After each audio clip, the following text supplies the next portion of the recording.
अस्सलाम वालेकुम, कैसे हैं सब। Welcome to Diya Sahara novel channel पे आप लोगों का वेलकम करते हैं। चैनल को सब्सक्राइब करके बेल आइकन को प्रेस कर लें प्लीज़। वीडियो को लाइक भी करें और शेयर भी करें, ठीक है। उसके साथ जो लोग आपके फ्रेंड्स वगैरह नावल पढ़ते हैं उनको भी इनवाइट करें, ठीक है।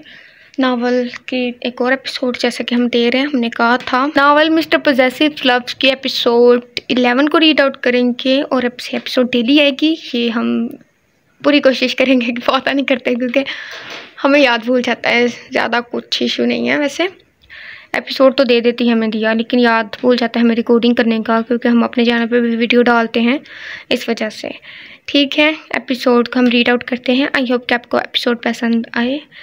आगे आगे नावल इंटरेस्टिंग होता जाएगा क्योंकि फ़िलहाल वो 18 एपिसोड दे रही है और उसने कहा था कि 1920 तक ना ट्विस्ट आएगा, मतलब हर किरदार चेंज हो जाएगा। चले नावल रीड आउट करते हैं। Don't copy paste without my permission. All right, reserve to Diya Sahara novel. क्या हुआ, तुम क्या रात में सोई नहीं? समरीन ने नाश्ता करते यमन वहीद की जानिब देखते परेशानी से इस्तफसार किया था। इसकी बात पर सरबराही कुर्सी पर बैठे बासल अहमद ने एक नज़र इसे देखा। इसने यमन की काली आंखों में देखा जिनके गोशे सुरख हो रहे थे, जो साफ रत जगह का कमान पेश कर रहे थे। ऐसी कोई बात नहीं, बस असाइनमेंट बनाते हुए देर हो गई थी। वह मुस्कुरा कर बोली, यूँ भी ज़्यादा तवज्जो की वो कायल शुरू से ही ना थी। इसे शायद ही याद पड़ता हो कि किसी ने इस पर तवज्जो दी हो या इसका ख्याल रखा हो। इसने शुरू से काम किया था, बेशक वो घर में ट्यूशन देती थी, लेकिन इसके लिए एक मुश्किल काम था। इसने दाएं जानिब गर्दन मोड़ी जब बासल अहमद को खुद की जानिब तख्ता पाकर वो एक पल को रुक गई थी। इसकी काली आंखें ठहर गई। इसने बासल अहमद की आंखों में अजीबपन देखा था। वो सटक गई। फौरन चलो यूनिवर्सिटी चले, देर हो रही है। समरीन की आवाज़ पर वो होश की दुनिया में लौटी। सरस बात में हिलाते वो धीमा सा मुस्कुराई, फिर अपनी माँ और रहमत को देखा जो नाश्ता कर रही थी। रहमत, तुम आंटी का ख्याल रखना, किसी भी चीज़ की ज़रूरत हो तो मुलाजमा को बोलना, दे देगी और हम यूनिवर्सिटी से जल्दी लौट आएंगे। समरीन ने इसके बाल बिगाड़ते इसे यूं पचकारा जैसे वो बहुत ही ज़्यादा छोटी बच्ची हो। वो भरपूर अंदाज में मुस्कुराई और इस बात में सर हिलाया। मैं इस तरफ जा रहा हूँ, ड्राइवर छुट्टी पर है, मैं छोड़ देता हूँ। नैपकिन से हाथ साफ करते बासल अहमद ने संजीदगी से कहा। इसकी आवाज़ पर यमन भी चौंकी। वो बिलाशुबा हर लिहाज से इसे परफेक्ट लगा था, खासकर तब जब इसने बगैर कुछ पूछे रात के सपहरी ने घर में रहने की इजाज़त दी थी। वह दोनों इसके पीछे चलती जाकर गाड़ी में बैठी थी। गाड़ी स्टार्ट हुई। यमन ने उंगलियों से अपनी आंखें दबाई थी। सारी रात अकेले असाइनमेंट बनाना बहुत मुश्किल तरीन काम था। इसने आंखें खोली। इसे ऐसे महसूस हुआ जैसे बासल अहमद की नज़रें मिरर के जरिए इस पर ही जमी थी। वो लब काट गई। मैं ज़्यादा सोच रही हूँ, खुद को दिल में टिपते इसने तनबिया की। यूनिवर्सिटी आने पर वो दोनों गाड़ी से उतर गई और फिर अंदर की जानिब बढ़ गई। बासल अहमद गाड़ी जन से भगा ले गया था। इसके बाद प्रोफेसर कमाल की क्लास है, असाइनमेंट रेडी है तुम्हारी? समरीन ने इसे देखते मुस्कुरा कर पूछा था, जिस पर इसने इस बात में सर हिलाते क्लास की जानिब नज़र घुमाई। वो ठीक शख्स वहाँ नहीं था। यमन ने सुकून का सांस लिया था।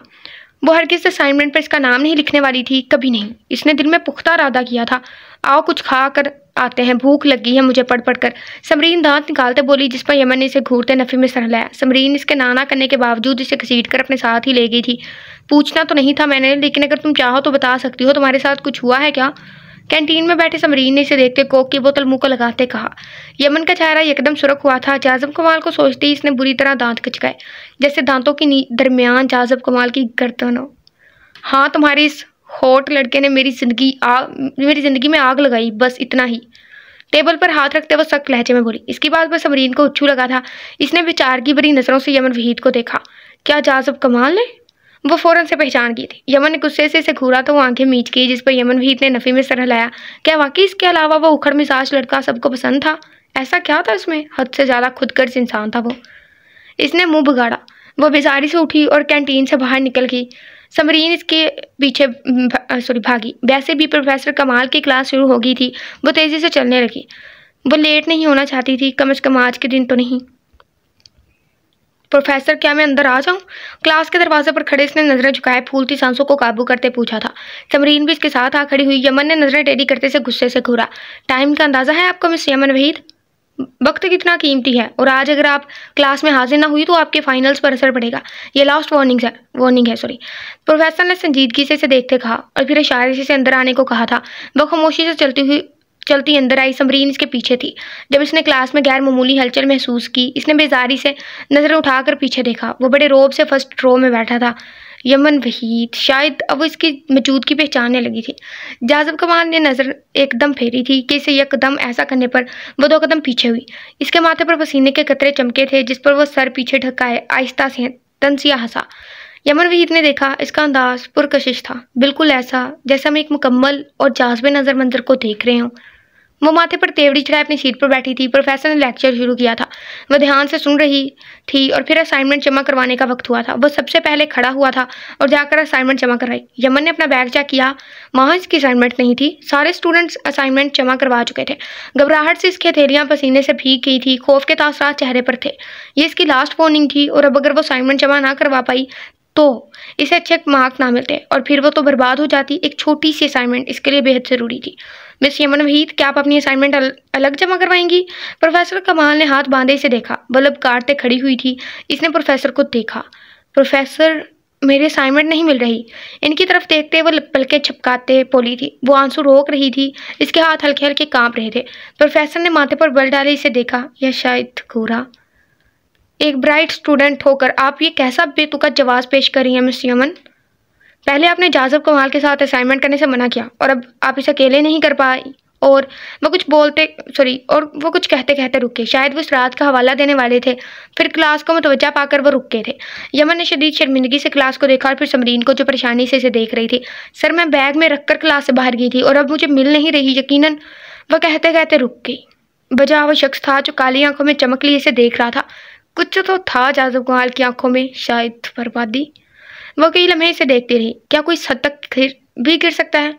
क्या सिर्फ बदले के लिए वो इसकी ज़िंदगी बर्बाद कर सकते हैं? इस यूनिवर्सिटी में पढ़ना इसके लिए बहुत मुश्किल था। ये कोई आसान काम नहीं था। यहाँ तक पहुँचना और मंजिल के करीब आने पर सब खत्म हो जाना। इसने नफरत से इसे देखा और जाज़िब कमाल की आंखों की गहराई मज़ीद वाज़ेह हुई और लबों पर वो साइड स्माइल और गर्दन का अकड़ाया जाना। यकीनन किसी ने उठा लिया। प्रोफेसर, मैं असाइनमेंट चेक करना चाहती हूँ। वो अपनी सीट से उठते डाइस के पास गई थी। इसने प्रोफेसर को देखा, जिन्होंने इस बात में सर हिलाया। यमन वहीद ने असाइनमेंट चेक करना शुरू की और फिर सबसे आखिर में इसने असाइनमेंट खोली जिस पर जाज़िब कमाल लिखा था। इसने सर उठाकर इसे देखा। इसने पूरी रात जाकर बगैर किसी चीज़ की परवाह किए इस असाइनमेंट को बनाया था और इस शख्स ने कितनी आसानी से इसे अपना नाम दे दिया था। वो तो अपना नाम लिखने वाली थी जब समरीन इसे खींचकर अपने साथ लेती। इसने असाइनमेंट निकालकर प्रोफेसर के सामने की थी। अगर जाज़िब कमाल को लगता था वो इस तरह से इसे नीचा दिखा सकता है तो वो बहुत गलत था। शायद वो नहीं जानता था यमन वहीद एक मिडिल क्लास फैमिली में बड़ी हुई थी, जहाँ पर मुश्किलात का आना आम सी बात थी और फिर इनसे लड़कर इनका सामना करना इसे शुरू से सिखाया गया था। ये मेरी है प्रोफेसर, इस पर लिखे हर लफ्ज़ का मुझे इल्म है। इसने जाज़िब कमाल को देखते मजबूत लहजे में कहा। पूरी क्लास ने इसकी तरफ देखा जब वो बलगम चबाते यूँ बैठा था जैसे कुछ हो ही ना रहा हो। क्या ये सच है जाज़िब कमाल? प्रोफेसर ने इसे देखते आईब्रो झुकाई थी। वो अपनी सीट से खड़ा हुआ। इसका एक हाथ पैंट के एक पॉकेट में था। नहीं, ये मेरी है। इसमें लिखे लफ्ज़ों को किस जज्बात से लिखा है मैं वो अच्छे से जानता हूँ। इसने यूँ आईब्रो झुकाई जैसे कह रहा हो ये सच है। इसके लबों पर हल्की सी मुस्कुराहट थी और इसकी बेतुकी बात पर यमन वहीद ने नफरत से इसे देखा। वो बबलगम चबाते इसे ही देख रहा था। फिर चलते इसके करीब आकर खड़ा हुआ कि वो बेसाख्ता 2 कदम दूर हुई थी। ये किसकी है? मुझे जल्दी बताओ, फालतू वक्त नहीं है मेरे पास। मिस यमन, इस पर जाज़िब कमाल लिखा है। आप जल्दी से साबित करेंगे ये आपकी है, वरना मैं जा रहा हूँ। प्रोफेसर कमाल घड़ी पर टाइम देखते उजलत में बोले थे। यमन वहीद ने जाज़िब कमाल को देखा। वो 1 कदम इसकी जानिब बढ़ा और 1 कदम का फासला बरकरार रखा। पाँव को छू कर सबके सामने माफ़ी मांगोगी तो इस पर तुम्हारा नाम लिखवा सकता हूँ मैं। सर झुकाए इसने यमन वहीद की नम सुरख आंखों में देखा था। इसके लहजे में सर्दपन साफ वाज़ा था। वो सांस रोक गई। इसने चेहरा मोड़ा। जाज़िब कमाल की सांसों की तपिश इसे झुलसा रही थी। ठीक है, नजरें झुकाए इसने किस करब से कहा था वही जानती थी। जाज़िब कमाल की आंखें चमकी, फतहमंदी की चमक। इसने गर्दन अकड़ाई थी। यमन वहीद को झुकाने में इसे खासा लुत्फ आया था। प्रोफेसर, मैं भूल गया था, उन्होंने मेरी मदद की थी। मैं इनका नाम लिखना भूल गया, अभी लिख देता हूँ। इसने डाइट से पेन उठाई थी। फिर तंद नज़रों से यमन वहीद को देखा जो गुस्से से मुठियाँ पीछे खड़ी थी। इसकी नाक सुरख हो रही थी। इसमें पहनी नोज़पिन चमक रही थी। इसने गोशों से सुरख होती आंखों से जाज़िब को देखा। ठीक है, वो खुदगर्ज था, लेकिन क्या किसी की मेहनत को यूँ ज़ाया कर देना इसके लिए कोई मायने नहीं रखता था? ये यमन के लिए आखिरी मौका था और अगर ये हाथ से चला जाता तो वो कुछ करना चाहती थी अपनी बहन के लिए, अपनी माँ के लिए सब धरा का धरा रह जाता। इसने यमन वहीद का नाम कागज पर घसीट दिया था, फिर एक मुस्कुराहट इसकी जानिब उछाली। प्रोफेसर कमाल ने एक स्टूडेंट को असाइनमेंट उठाने का इशारा किया था। सो मिस गरीब, क्या तुम्हें पता चला? ओ चिठाक, वह भी बोल रहा था जब इसने सख्ती से इसके चेहरे पर थप्पड़ जड़ा था। प्रोफेसर कमाल जो बाहर जा रहे थे वही रुके, घर से हर चीज़ वही रुक गई थी। यमन वहीद का हाथ कांप रहा था जब जाज़ब कमाल की आंखों में खून उतरा था। कितने घिरे हुए और खुदगर्ज इंसान हो तुम। आखिर क्यों करते हो तुम मेरे साथ ऐसा? हाँ, आखिर क्यों आए तुम मेरी ज़िंदगी में? वो मेरी मेहनत थी, सारी रात की मेहनत, जिस पर तुमने अपना नाम लिख लिया। तुम समझते क्या हो खुद को? हो तो तुम अपने बाप की औलाद ही ना। जाज़ब कमाल, एक गंदे खून का मालिक। जाज़ब कमाल, वह गुस्से से भंगारी थी। 2 दिन का सारा गुस्सा, सारी भड़ास पल में बाहर आई थी, जबकि मुकाबल की रगें बुरी तरह तन गई थी। इसकी गर्दन के नसें गुस्से से उभर गई थी। इसने यमन वहीद को देखा। प्रोफेसर कमाल ने नफ़े में सर हिलाया। न जाने वो लड़की क्यों अपनी तबाही को दावत देती है। तुम घटिया लड़की, वह शदीद गुस्से में धाड़ा कि पूरी क्लास में इसकी आवाज़ किसी शेर की धाड़ की तरह गूंज उठी थी। इसने गुस्से से डाइस को ज़मीन पर गिराया था कि वो सहम कर पीछे होती बोर्ड के साथ लग गई थी। तुम्हारी हिम्मत कैसी हुई मेरे बाप तक जाने की? हद से तेज़ गुस्से में वो शोला बरसाती नज़रों से देखते इसकी जाने बढ़ा। जब इसने खौफ से सहमती कदम उठाने चाहे थे, लेकिन एक कदम उठाते ही इसकी नाजुक बाजू जाज़ब कमाल के हाथों की गिरफ्त में थी। इसने सख्ती से इसे बोर्ड के साथ पटका था कि वो ज़ोर से आंखें मीच गई। वो हमेशा ही तेज़ बोल जाती थी और फिर यमन वहीद सहम जाती थी। मुझे जाने दो। इसने नज़रें उठाकर हिम्मत करते इसकी जानिब देखा। वहाँ मौजूद सब लोग इन दोनों को देख रहे थे। यमन वहीद की नज़रें झुक गई। वो बोर्ड की दोनों साइड बाजू रखे इसे कैद किए खड़ा था। इसके अंदर लगी आग बढ़ती ही जा रही थी। इसका दिल किया यमन वहीद को जान से मार दे। मैं तुम्हें बताना चाहता हूँ मैं किस कदर घटिया मर्द हूँ। मेरी नसों में किसका खून है। मैं तुम्हें बताना चाहता हूँ यमन वहीद, तुम किससे उलझी हो, ये सारी ज़िंदगी तुम्हें याद रहेगा। जबड़े पीछे वह दबी आवाज़ में गुराया था, वह मज़ीद बोर्ड के साथ लग गई, जैसे इसके अंदर चली जाएगी। इसका नाजुक वजूद पूरी तरह काँप रहा था। दिल कानों में धड़कता सुनाई दिया। कमर में तकलीफ सी उठती महसूस हुई। वजह वो शख्स था जिसने इसे बेदर्दी से बोर्ड के साथ लगाया था, जिससे इसकी कमर में तकलीफ की लहर उठी थी। Get lost from here all of you, वरना यही दफना दूंगा सबको। यमन वहीद के चेहरे को देखते हुए शिद्दत से डर रहा था। इसकी आंखें यूं थी जैसे अभी इसे सालम निकल जाएगा। वो डर से आंखें मीच गई थी। जाज़ब, प्रोफेसर कमाल इसकी जानिब बड़े थे जब इसने सख्ती से नहीं देखा। प्रोफेसर कमाल, प्रिंसिपल से मुलाकात करें आप। अगर अभी के अभी हर कोई यहाँ से नहीं निकला तो मुझे नहीं लगता यूनिवर्सिटी के आखिरी साल में इस यूनि से बाहर निकलना चाहेगा। इसने हल्की सी गर्दन टेढ़ी करते बुलंद आवाज़ में कहा। यमन ने देखा इसकी गर्दन के नसें बुरी तरह उभरी हुई थी। इसकी गर्दन और चेहरा सुरख पड़ा था। सब लोग वहाँ से निकले थे, हत्ता के प्रोफेसर कमाल भी। यमन वहीद का दिल डूब कर उभरा था। प्रोफेसर कमाल प्रिंसिपल के पास जाने वाले थे, लेकिन वो शायद भूल गए थे वो इनका खुद का भतीजा था। क्या वो प्रिंसिपल को अपने सामने टिकने देता? यमन वहीद ने महसूस किया इसकी धड़कनें मद्धम पड़ गई थी। खौफ से इसका चेहरा सफ़ेद पड़ने लगा था। जाज़ब कमाल मजीद इसके करीब हुआ। इसने गुस्से और कहर से लाल होती आंखें यमन वहीद के चेहरे पर रखी कि इसकी सांसों की गर्मी पर यमन वहीद को यूं महसूस हुआ जैसे वो आग में खड़ी हो। और शायद ऐसा ही था। सामने खड़ा शख्स किसी आग से कम तो नहीं था जो सब जला कर राख कर दे। यमन ने मीची आंखें बामुश्किल खोली थी। सर उठाए इसे देखा जो पीछे अभी भी इसी हालत में इसे कैद किए खड़ा था। बस फ़र्क सिर्फ इतना था कि अब दरमियानी फासला बस 1 इंच का था। मुझे माफ़ कर दें। अटकते लफ्ज़ इसके लबों से आज़ाद हुए थे। इसने पहली बार इससे माफ़ी मांगी थी। दिल खौफ से भरा पड़ा था। वो गर्दन पीछे को ढलकाए कहकर लगाकर हंसा।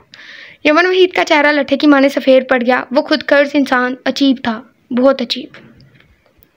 वो भाग रही थी गिरते पड़ते। वो लंबी लॉबी से होते कमरे के बाहर रुकी।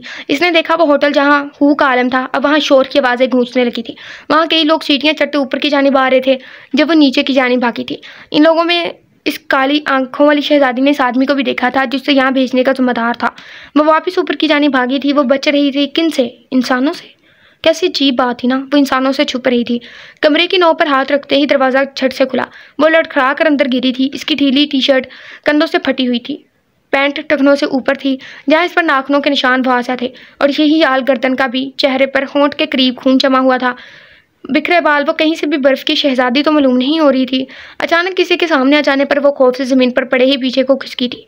इसकी आंखें वीरान थी। इसने कांपते वजूद के साथ नज़रें उठाकर देखा। भीगी गहरी काली आंखें। वो आंखें अजीब थी, बहुत अजीब सी, जैसे मासूमियत की आखिरी हद ही इन आंखों पर ख़त्म होती हो। इसके खून से रंगे लब कपकपा रहे थे। बिखरे बाल। इसका हुलिया ज़ियतनाक था। इसने सामने देखा, फिर आंखें चमकी और फिर खौफ से फैल गईं। पुलिस? इसके लब फड़फड़ा उठे थे, वो दीवार के साथ लगी करा उठी, आंसू आंखों से फिसल गए। सामने खड़े शख्स ने इसे देखा, इसके हाथ में गन थी। इसने जल्दी से वो गन पीछे की थी। वो सहम गई बहुत ज्यादा। बर्फ की शहजादी, वो धीरे से बोला, इतना कि वो सुन नहीं पाई थी, बस इसके हिलते लब देखे। कल्ब की आंखें खुश्क हुई, वो साकित हुए से देख रही थी। वहां इतनी होलनाक खामोशी थी कि कल्ब को अपनी धड़कनें किसी ढोल की तरह अपने कानों में बजती सुनाई दी, खौफ से धड़कने। तुम यहाँ क्या कर रही हो?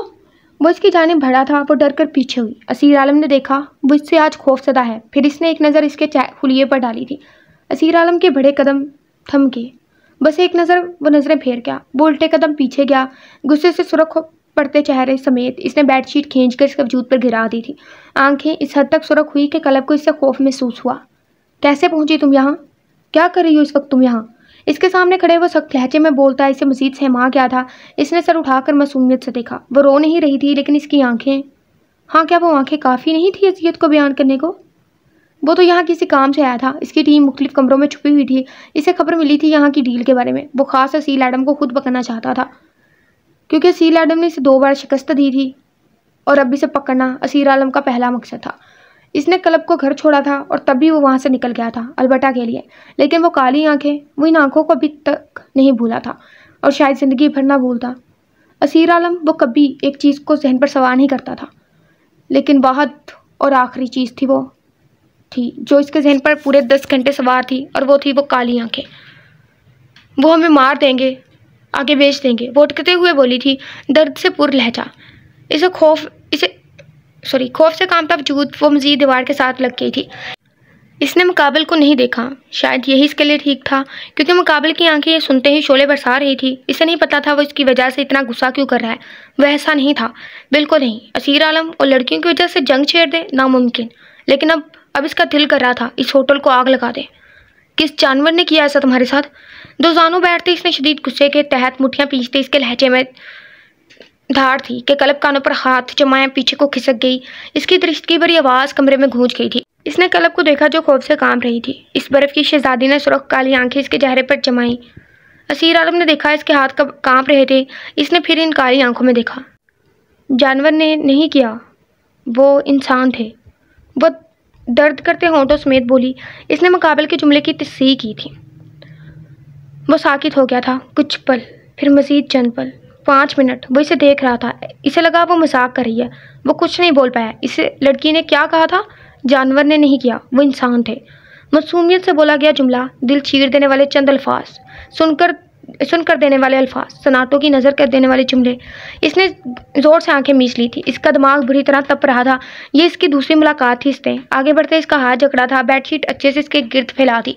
इसे मुकम्मल कवर करते वो बाहर निकला। वो अभी भी कांप रही थी। असीर आलम ने इसकी कलाई पर गिरफ्त सख्त की, बहुत सख्त। इसकी गर्दन की नसें बार बार फूल रही थी, जो इसके शदीद गुस्से में होने का गुमान था। हाँ, आग लगा दो, इसने फ़ोन निकालते एक जुमला बोला था। 2nd फ्लोर से खिड़कियों के टूटने की आवाज़ें सुनाई थी। वो डर कर लड़खड़ा गई थी जब इसने इसकी कलाई पर गिरफ्त सख्त करते इसे गिरने से बचाया था।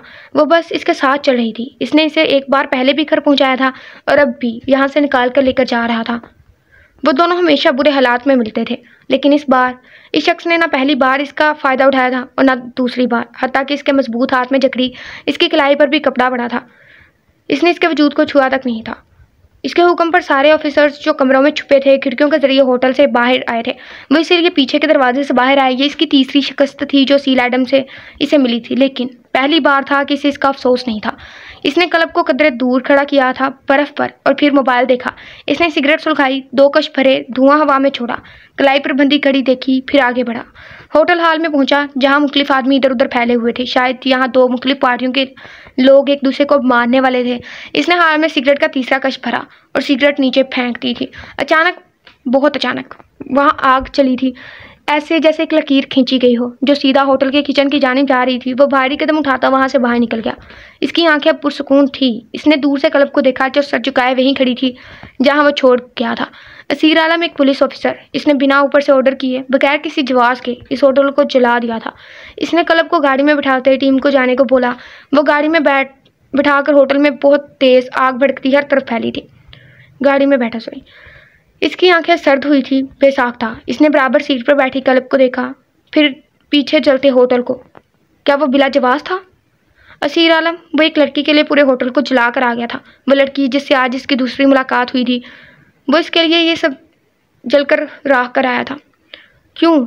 पता नहीं। इसने गाड़ी स्टार्ट करते सड़क पर डाली थी। पीछे पूरा होटल जलता, हर तरफ धुआं फैलता जा रहा था। वो खूबसूरत होटल ढेर बनने जा रहा था। वही होटल जिसके कमरे में इस बर्फ की शहजादी को अजियत महसूस हुई थी, इसने इसे अजियत को जला दिया था। ओके, एपिसोड एंड हो गई है। और अगले एपिसोड में मिलते हैं। अल्लाह हाफिज़, अपना ख्याल रखिएगा। कल को मिलेंगे एपिसोड के साथ। तो कोशिश करेंगे कि कल को भी 2 पोस्ट करें, वरना एक तो पक्का ही करेंगे। अल्लाह हाफिज़।